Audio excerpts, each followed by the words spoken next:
Chapter 12, the last chapter. Happy Turkey Day. After all the pie was gone, I threw my plate in Mr. Scary's trash can. And oh dear, that's when I saw him. Philip Johnny Bob was still sitting on the desk with Police Sergeant Chuck, and I had forgotten all about that guy. I ran over and picked him up and I hugged him real tight. "Philip," I said, "how did I forget you? You've been sitting there for 2 whole days and you did not have one thing to eat." Philip nodded his head. "I know," he said. "I would really like some cranberry jelly right now." I patted his softy head. "I know you would, but you can't have cranberry jelly, remember?" I said. "We tried that last Thanksgiving and you still have the cranberry stain on your mouth." Phil quick wiped his face. "Oh, yeah, right," he said. He looked at the feast table again. "Is there anything I can eat over there?" he said. I did a sigh. "I don't know, Phil," I said. "At home, I just shove a peanut up your trunk. But no one brought nuts to the feast today." I pointed to the carrot sticks. "What about those, Philip? Would you like me to put a carrot in your trunk?" I asked. Philip shook his head no. "That would look gross," he said. I nodded. "Yeah, you're right," I said. "It would look gross." I looked around, then all of a sudden I spotted a brand new bag of Nipsey Doodles. They were sitting on Mr. Scary's desk, and a Nipsey Doodle was just the right size for Phil. I quick opened the bag and I put a doodle in his trunk. "Yum," said Philip. "This doodle is delicious. Thank you, Junie B. Thank you." Just then a voice shouted in my ear, "Hey, hold it. Those doodles don't belong to you, mister. You are under arrest." I quick spun around. The voice was coming from May, but she was pointing to Police Sergeant Chuck. She hurried to Mr. Scary's desk and she quick picked him up, and then boom! Out of nowhere, Chuck bopped Phil in the head with his trunk. "You stole a Nipsey Doodle, and stealing is against the law," he said. Then May tried to take the doodle right out of Philip's trunk, but Philip ducked around her. Everyone looked to see the commotion. Mr. Scary frowned real big. May started to holler. "None of this is my fault," she said. "Peanut Butter and Johnny has a Nipsey Doodle in his trunk and Junie B stole it for him." I stamped my foot. "No, I did not," I said. "Nipsey Doodles are part of our Thanksgiving feast, and feast food is for sharing." May stamped her foot too. "But that wasn't sharing food, Junie Jones. That was a brand new bag and it belonged to Mr. Scary."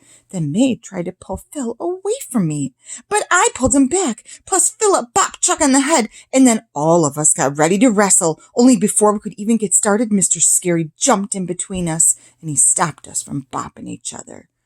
Girls, that's enough. Have you forgotten we have guests?"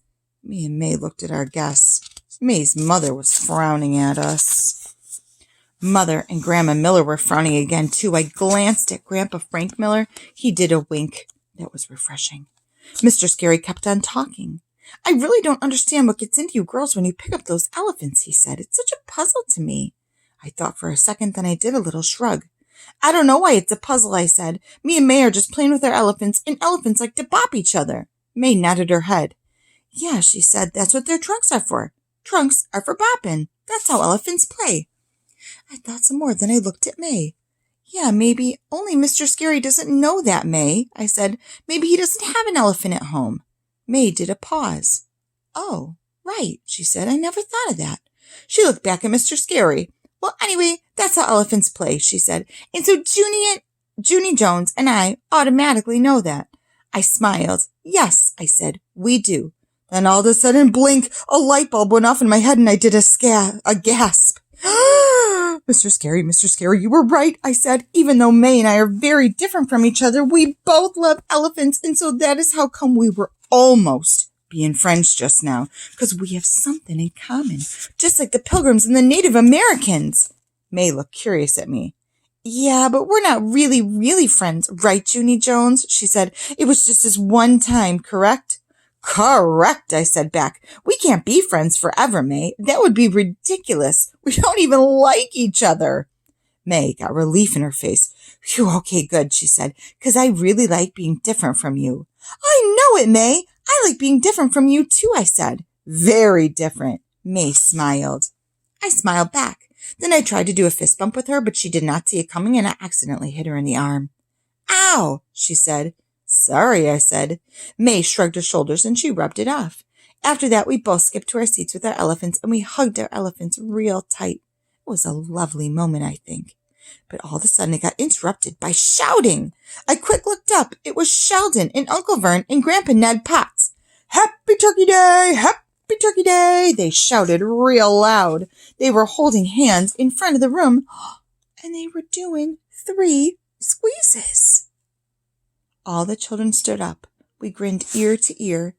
"Happy Turkey Day!" we shouted. Mr. Scary looked at room 1. His face got beamy and proud. He's thankful for us, I believe.